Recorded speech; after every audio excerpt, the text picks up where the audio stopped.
ಬೆಂಗಳೂರಿನಲ್ಲಿ ಉದ್ಯಮಿ ಸಿಜೆ ರಾಯ್ ಆತ್ಮಹತ್ಯೆ ಪ್ರಕರಣಕ್ಕೆ ಸಂಬಂಧಪಟ್ಟಂತೆ ಅಶೋಕ್ ನಗರ ಠಾಣೆಯಲ್ಲಿ ಜಂಟಿ ಪೊಲೀಸ್ ಆಯುಕ್ತ ಖುದ್ದು ಠಾಣೆಯಲ್ಲಿದ್ದು ಮಾಹಿತಿಯನ್ನು ಪಡೆಯುತ್ತಾ ಇದ್ದಾರೆ. ವಂಶಿ ಕೃಷ್ಣ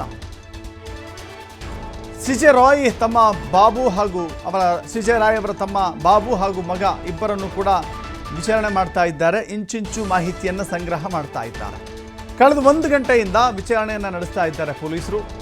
ವಂಶಿ ಕೃಷ್ಣ ಜಂಟಿ ಆಯುಕ್ತ ಮತ್ತು ಡಿಸಿಪಿ ಅಕ್ಷಯ್ ನೇತೃತ್ವದಲ್ಲಿ ವಿಚಾರಣೆ ಆರಂಭವಾಗಿದೆ.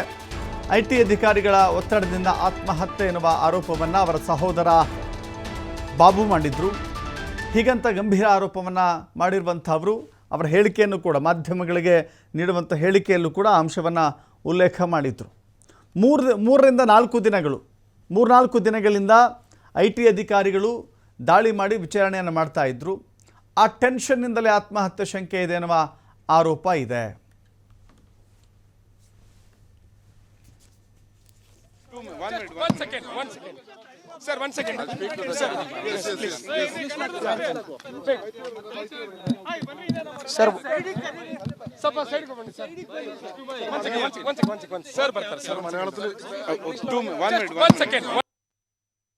ಈಗ 3 ದಿವಸದಿಂದ ಇನ್ಕಮ್ ಟ್ಯಾಕ್ಸ್ ರೇಡ್ ನಡೀತಾ ಇತ್ತು.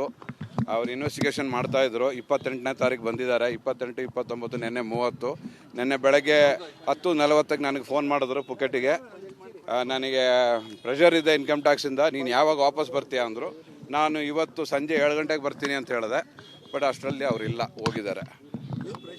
ಏನು ಪ್ರೆಷರ್ ಅಂತ ಏನು ಹೇಳಲಿಲ್ಲ. ಬಾ ಮಾತಾಡೋಣ ಅಂತ ಹೇಳಿದರು. ಅದು ಏನು ಅಂತ ನನಗೂ ಗೊತ್ತಿಲ್ಲ.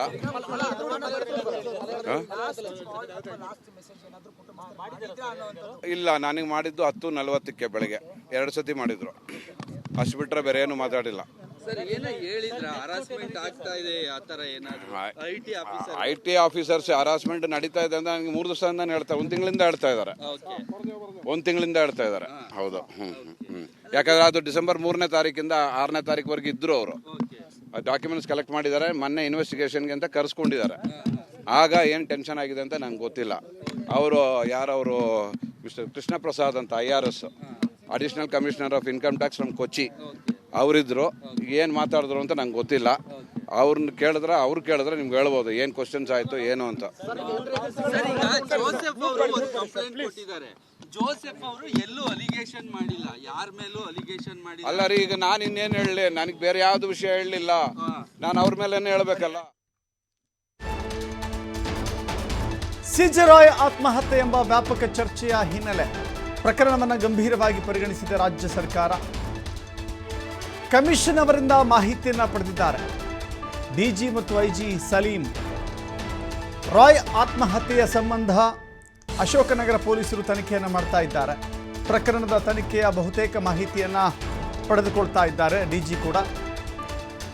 ಇನ್ನು ಸಿಐಡಿಗೆ ವರ್ಗಾವಣೆ ಆಗುವಂಥ ಸಾಧ್ಯತೆಯೂ ಕೂಡ ಹೆಚ್ಚಾಗಿದೆ. ಪ್ರಕರಣ ಸಿಐಡಿಗೆ ವರ್ಗಾವಣೆ ಆಗ್ತಾ ಇದ್ದಂತೆ ಕೇಸ್ ಫೈಲ್ ಮತ್ತು ಪ್ರಾಥಮಿಕ ಸಾಕ್ಷಿಗಳು, ಸಾಕ್ಷಿದಾರರ ಹೇಳಿಕೆಗಳು ಎಲ್ಲವನ್ನೂ ಕೂಡ ವರ್ಗಾವಣೆ ಮಾಡಬೇಕಾಗತ್ತೆ. ಅದರ ಜೊತೆಗೆ ಟೆಕ್ನಿಕಲ್ ಎವಿಡೆನ್ಸ್ ಅಂತ ಏನು ಕರಿತೀವಿ, ತಾಂತ್ರಿಕ ಸಾಕ್ಷ್ಯಗಳು, CDR ಕಾಲ್ ಡೀಟೇಲ್ಸ್ ರಿಪೋರ್ಟ್, ಮರಣೋತ್ತರ ಪರೀಕ್ಷಾ ವರದಿ, ಸೋಕೋ ಮತ್ತು FSL ತಜ್ಞರ ವರದಿ ಸಿಐಡಿಗೆ ಹಸ್ತಾಂತರ ಆಗುತ್ತೆ. ಇವತ್ತು ಸಂಜೆ ಅಥವಾ ನಾಳೆ ಪ್ರಕರಣ ಸಿಐಡಿಗೆ ವರ್ಗಾವಣೆಯಾಗುವ ಸಾಧ್ಯತೆ ಇದೆ.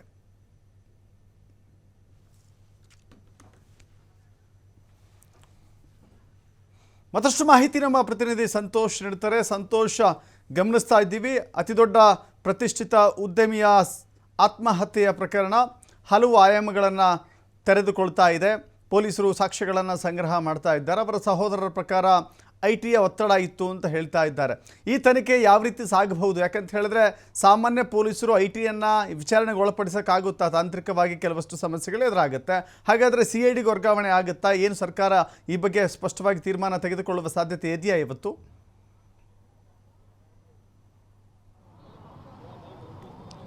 ದಶರಥ್, ಬಹುತೇಕವಾಗಿ ಇಂತಹ ಪ್ರಕರಣಗಳು ಸೂಕ್ಷ್ಮವಾದ ಮತ್ತು ಗಂಭೀರ ಪ್ರಕರಣಗಳು ಏನಿರ್ತವೆ ಇಂಥ ಪ್ರಕರಣಗಳನ್ನು CIDಗೆ ವರ್ಗಾವಣೆ ಮಾಡುವಂಥ ಸಾಧ್ಯತೆಗಳು ಹೆಚ್ಚಾಗಿರುತ್ತೆ.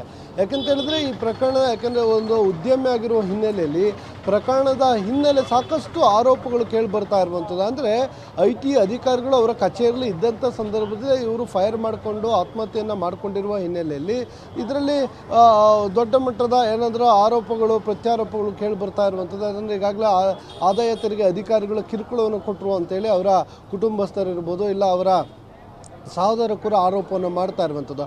ಬಟ್ ಅವರು ಯಾವ ರೀತಿಯಾಗಿ ಕಿರುಕುಳ ಕೊಟ್ಟವರೇ ನನಗೆ ಗೊತ್ತಿಲ್ಲ. ಬಟ್ IT ಅಧಿಕಾರಿಗಳಿಂದ ನನಗೆ ಪ್ರೆಷರ್ ಇದೆ ಅನ್ನೋದನ್ನು ನನ್ನ ಹತ್ರ ಶೇರ್ ಮಾಡಿದರು ಅಂತ ಹೇಳಿ ಅವರು ಸ್ಪಷ್ಟನೆಯನ್ನು ಕೊಟ್ಟಿರುವಂಥದ್ದು. ಹೀಗಾಗಿ ಪ್ರಕರಣದ ತನಿಖೆಯನ್ನು ಸೂಕ್ಷ್ಮವಾಗಿ ಪರಿಗಣಿಸಬೇಕಾಗತ್ತೆ. ಕೋಟ್ಯಾಂತರ ರೂಪಾಯಿ ಸಾವಿರಾರು ಕೋಟಿಯ ಒಡೆತನದ ಮಾಲೀಕ ಅವರು. ಹೀಗಾಗಿ ಆತ್ಮಹತ್ಯೆ ಮಾಡ್ಕೊಳ್ಳಿಕ್ಕೆ ಕಾರಣ ಏನು? ಕೇವಲ ಆದಾಯ ತೆರಿಗೆ ಅಧಿಕಾರಿಗಳು ದಾಳಿಯನ್ನು ಮಾಡಿಸಿ ಪರಿಶೀಲನೆಯನ್ನು ಮಾಡಿದರು, ದಾಖಲೆಗಳನ್ನು ಕೇಳಿದರು, ವಿಚಾರಣೆಯನ್ನು ಮಾಡಿದರು, ಎನ್ಕ್ವೈರಿಯನ್ನು ಮಾಡಿದರು ಅನ್ನೋ ಕಾರಣಕ್ಕಾಗಿ ಈ ಆತ್ಮಹತ್ಯೆಯನ್ನು ಮಾಡಿಕೊಳ್ಳಲಾಗಿದೆ. ಅದರಿಂದ ಆಚೆಗೆ ಇದಕ್ಕೆ ಬೇರೆ ನಿಖರವಾದ ಕಾರಣಗಳು ಏನಾದರೂ ಸಿಗ್ಬೋದಾ? ಯಾಕೆಂದರೆ ಓರ್ವ ಬಿಸ್ನೆಸ್ ಮ್ಯಾನ್ ಅಂತ ಹೇಳಿದ್ರೆ ಆತ ಕೇವಲ ಬೆಂಗಳೂರಿನಲ್ಲಿ ಅಷ್ಟೇ ಇವರು ಬಿಸ್ನೆಸ್ಸನ್ನು ಮಾಡ್ಕೊಂಡಿರಲಿಲ್ಲ. ಹೊರ ರಾಜ್ಯಗಳಿರ್ಬೋದು, ಕೇರಳ ಇರ್ಬೋದು, ವಿದೇಶದಲ್ಲೂ ಕೂಡ ಕಾನ್ಫಿಡೆಂಟ್ ಗ್ರೂಪ್ ಇರ್ಬೋದು ಮತ್ತು ಬೇರೆ ಬೇರೆ ಕ್ಷೇತ್ರಗಳು, ರಿಯಲ್ ಎಸ್ಟೇಟ್ ಇರ್ಬೋದು, ಶಿಕ್ಷಣ ಇರ್ಬೋದು, ಸಿನಿಮಾ ಇಂಡಸ್ಟ್ರಿಗಳಿರ್ಬೋದು, ಹೀಗೆ ಬೇರೆ ಬೇರೆ ಕ್ಷೇತ್ರಗಳಲ್ಲಿ ಕೋಟ್ಯಾಂತರ ರೂಪಾಯಿ ಹಣವನ್ನು ಇನ್ವೆಸ್ಟ್ ಮಾಡಿರುವಂಥದ್ದು. ಅದರ ಜೊತೆಗೆ ಇವ್ರ ಜೊತೆ ಯಾರೆಲ್ಲ ಪಾಲುದಾರರು ಇದ್ರು ಅನ್ನೋದು ಕೂಡ ಈಗಾಗಲೇ ಪರಿಶೀಲನೆಯನ್ನು ಮಾಡ್ತಾ ಇರುವಂಥದ್ದು.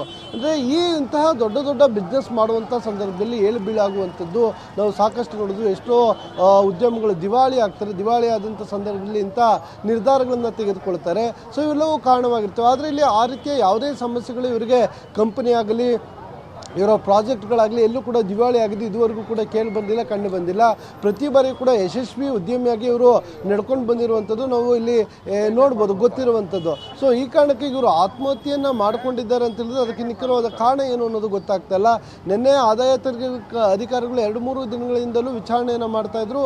ಸೊ ಫ್ಲಾಟಿಂದ ಮತ್ತೆ ಕಚೇರಿಗೆ ಬರ್ತಾರೆ. ಕಚೇರಿಗೆ ಬಂದು ಕೆಲವೊಂದು ದಾಖಲಾತಿಗಳನ್ನು ತರಲಿಕ್ಕೆ ಅಂತ IT ಅಧಿಕಾರಿಗಳ ಅನುಮತಿಯನ್ನು ಪಡೆದು ಚೇಂಬರ್ಗೆ ಹೋದಾಗ ಅಲ್ಲಿ ಈ ರೀತಿಯಾಗಿ ಅವರು ಫೈರನ್ನು ಮಾಡಿಕೊಂಡಿರುವಂಥದ್ದು ಸಾಕಷ್ಟು ಅನುಮಾನಕ್ಕೆ ಎಡೆ ಮಾಡಿಕೊಟ್ಟಿದೆ. ಸದ್ಯ ಅವರ ಕುಟುಂಬಸ್ಥರಿಗೆ ಎಲ್ಲರೂ ಕೂಡ ಬಂದಿರುವಂಥದ್ದು. ಅವರ ಸಹೋದರ ಏನು ಬಾಬು ಇರ್ಬೋದು, ಅವರ ಮಗ ಇರ್ಬೋದು, ಎಲ್ಲರೂ ಕೂಡ ಅಶೋಕ್ ನಗರ ಪೊಲೀಸ್ ಠಾಣಾ ವ್ಯಾಪ್ತಿಯಲ್ಲಿ ಖುದ್ದು ಹೆಚ್ಚುವರಿ ಪೊಲೀಸರಾಗ್ತಿರುವಂಥ ವಂಶೀಕೃಷ್ಣ ಅವರ ವಿಚಾರಣೆಯನ್ನು ನಡೆಸ್ತಾ ಇರುವಂಥದ್ದು. ಅದ್ರ ಜೊತೆಗೆ DCP ಅವರು ಕೂಡ ಈಗಾಗಲೇ ಸಾಕಷ್ಟು ಮಾಹಿತಿಯನ್ನು ಕೂಡ ಕಲೆ ಆಗ್ತಾ ಇರುವಂಥದ್ದು. ಈಗ ಅವರು ಕೊಟ್ಟಿರುವಂಥ ದೂರಿನ ಅನ್ವಯ, ಕಾನ್ಫಿಡೆಂಟ್ ಗ್ರೂಪ್ನಲ್ಲಿದ್ದಂಥವರು ಕೊಟ್ಟಿರುವ ದೂರಿನ ಅನ್ವಯ ಅಶೋಕ್ ನಗರ ಪೊಲೀಸ್ ಠಾಣೆಯಲ್ಲಿ FIR ಕೂಡ ದಾಖಲು ಮಾಡಿಕೊಳ್ಳಲಾಗ್ತದೆ. ಅದನ್ನು ಮುಂದುವರೆದ ಭಾಗವಾಗಿ ಈ ಪ್ರಕರಣದಲ್ಲಿ ಆದಾಯ ತೆರಿಗೆ ಅಧಿಕಾರಿಗಳು ಕಚೇರಿಯಲ್ಲಿ ಇದ್ದಂಥ ಸಂದರ್ಭದಲ್ಲೇ ಆಗಿರುವ ಹಿನ್ನೆಲೆಯಲ್ಲಿ ಅವ್ರಿಗೂ ಕೂಡ ನೋಟಿಸನ್ನು ಜಾರಿಯನ್ನು ಮಾಡ್ತಾರೆ. ಅವರ ಮುಖಾಂತರ ಕೂಡ ಹೇಳಿಕೆಗಳನ್ನು ಮತ್ತು ಅವರ ವಿಚಾರಣೆಯನ್ನು ಕೂಡ ಪೊಲೀಸರಿಗೆ ಮಾಡಲಿಕ್ಕೆ ಅವಕಾಶಗಳಿದೆ. ಹೀಗಾಗಿ ಅವರನ್ನು ಕೂಡ ವಿಚಾರಣೆಗೆ ಕರೆಯುವಂಥದ್ದು. ಸೊ ಸದ್ಯ ಈಗ ಏನು ಮೊದಲು ಅವರ ಮೃತದೇಹವನ್ನು ಪೋಸ್ಟ್ ಮಾರ್ಟಮನ್ನು ಮಾಡಿ ಅವರ ಕುಟುಂಬಸ್ಥರಿಗೆ ಹಸ್ತಾಂತರವನ್ನು ಮಾಡೋದು ಒಂದು ಭಾಗ ಆದರೆ, ಮತ್ತೊಂದು ಭಾಗವಾಗಿ ತನಿಖೆ ಆರಂಭವಾಗಿರುವಂಥದ್ದು. ತನಿಖೆಯನ್ನು ನಡೆಸ್ತಾ ಇದ್ದಾರೆ. ಸೊ ವಿಚಾರಣೆಗಳಾಗ್ತಾ ಇರುವಂಥದ್ದು. ತನಿಖಾ ನಂತರ ಯಾವೆಲ್ಲ ಅಂಶಗಳು ಹೊರ ಬರುತ್ತೆ, ಸತ್ಯಾಸತ್ಯತೆಗಳು ಏನು ಅನ್ನೋದನ್ನ ಕಾಯ್ದು ನೋಡಬೇಕಾಗುತ್ತೆ. ದಶರಥ್.